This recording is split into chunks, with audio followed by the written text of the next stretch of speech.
King बघा नांदेडकर, सगळ्यात पहिल्यांदा माझ्या चॅनलला सबस्क्राईब करा, बेल आयकॉनला प्रेस करा, कारण का तुमच्यासाठी नवनवीन व्हिडिओ घेऊन येणार आहे आणि त्यामध्ये तुम्हाला थोडंसं ज्ञान, थोडीशी मज्जा, थोडीशी मस्ती सगळं अनुभवायला मिळणार आहे. पण आजचा मुद्दा आहे तो जरा गंभीर आहे. गंभीर याच्यासाठी कारण का महाराष्ट्रातल्या त्र्यंबकेश्वर म्हणजे नाशिकमधल्या त्र्यंबकेश्वरला ज्या नदीचा उगम होतो ती नदी म्हणजे गोदावरी नदी आणि नांदेडमध्ये सगळ्यात जास्त ती वाहते.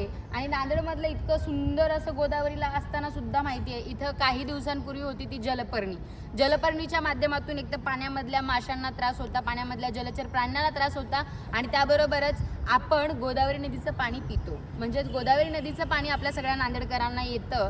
पण गोदावरी नदीची नेमकी काय अवस्था आहे हे जर तुम्हाला जाणून घ्यायचं असेल ना, तर गोदावरी नदीमध्ये आत्ता सध्याला काळं निळं पाणी सोडून गोदावरी नदीमध्ये फक्त आणि फक्त हिरवं पाणी आहे, जे की असेल आपल्या शेवाळ्याच्या रंगाचं. त्याच्यामध्ये नेमकं काय सोडलंय, काय केलंय कुणालाच माहिती नाही आहे. पण गोदावरी नदीचं पाणी पूर्णपणे दूषित झालेलं आहे. आणि गोदावरी नदीचा जो काठ आहे तो काठ सिमेंटने इतका सुंदर बांधलेला आहे, इतकं सुंदर सजवलेलं आहे. त्याच्या कडेला एकदम छान सुंदर अशी मंदिरं आहेत, सुंदर असा गुरुद्वारा आहे, सुंदर सुंदर बिल्डिंग आहेत आणि त्याबरोबरच पलीकडल्या बाजूला सुद्धा बुद्धविहार आहे आणि त्याबरोबरच मंदिरं सुद्धा आहेत. पण गोदावरी नदीची अवस्था जर पाहिली ना तर ती अगदी म्हणजे लाज वाटेल अशी आहे. आपण एकतर नांदेडचं सौंदर्य किंवा नांदेडचं एक वैभव म्हणून गोदावरी नदीकडे पाहतो, पण गोदावरी नदीची इतकी घाण अवस्था झाली आहे ना, पर्यावरण प्रेमी जे आहेत त्यांना म्हणजे चिंता वाटायला लागली की गोदावरी नदीचं नेमकं होईल काय. कारण का गोदावरी नदीला जर आपण आलो ना, फक्त आपल्याला अनुभवायला मिळणार वास, घाण पाणी, ज्याच्यामध्ये आपल्याला हातपाय टाकू वाटत नाही, काहीच नाही. आणि गोदावरी नदीच्या काठेला असलेल्या ह्या गुरुद्वाऱ्याच्या जिथं म्हणजे भाविक येतात तेव्हा ते पाणी घेऊन किंवा डोक्यावरती शिंपडणं किंवा असं काहीतरी होतं, पण ते सगळं इथं बंद होत चाललंय. त्याचं कारण म्हणजे इथलं प्रदूषण आणि महानगरपालिका याच्याकडे दुर्लक्ष करते का, किंवा महानगरपालिकेकडे याच्याकडे काही प्लॅन नाही आहेत का, किंवा महानगरपालिकेकडे गोदावरी नदीला स्वच्छ करण्यासाठी काही निधी नाही आहे का, किंवा कुठले असे काही प्रोग्राम राबवता येत नाही आहेत का, असा प्रश्न मला पडायला लागतोय.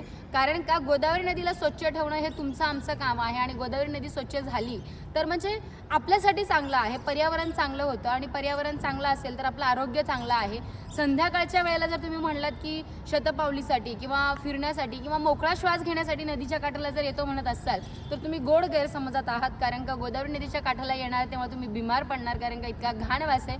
बातमी जरी करायला आलो तरी सुद्धा म्हणजे असं वाटतं की कधी कधी इकडनं निघून जाऊ, कारण का इथे ओपन जिम सुद्धा आहे गोदावरी नदीच्या कडेला, पण त्या ओपन जिमचा वापर कुणीच करत असेल असं मला वाटत नाही आहे. आणि जे करत असतील ते किती जीवावर करत असतील हे त्यांना माहिती आहे. त्यासाठी जे व्हिडिओ बघतायत त्यांना एकच विनंती आहे, जे कोणी प्लास्टिक गोदावरी नदीमध्ये टाकतात किंवा फुलं वगैरे टाकतात त्यांना एक तर थांबवलं पाहिजे. आणि दुसरी गोष्ट अशी की गोदावरी नदीचं संरक्षण करण्यासाठी महानगरपालिकेनं पाऊल उचललं पाहिजे. यासाठी आपण काहीतरी प्रयत्न केले पाहिजेत.